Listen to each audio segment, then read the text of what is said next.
Actor Sir Patrick Stewart has given a heartfelt response and a hug to a young Star Trek fan who had been sexually and physically abused. The star was speaking at Comicpalooza 2013 in the U.S. state of Texas at the weekend when audience member Heather Skye thanked him for a speech about domestic abuse which she said had helped her. "That speech was really moving to me and it helped me through my own turmoils a little bit," Ms. Skye told Stewart.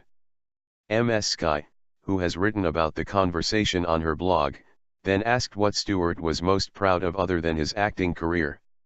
He said he supported charities for victims of domestic abuse and war veterans dealing with post-traumatic stress disorder because these were things his mother and father had faced. But as the discussion was about to move on, Stewart turned to the young woman and asked her, "My dear, are you okay?"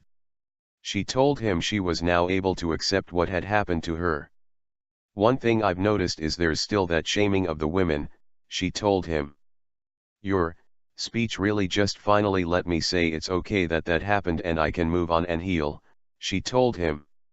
Stewart nodded as the woman spoke and said his mother had also struggled with people believing she was to blame for the abuse she suffered. "As a child, I heard in my home doctors and ambulance men say, 'Mrs. Stewart, you must have done something to provoke him, Mrs. Stewart, it takes two to make an argument,' he said. Wrong, wrong.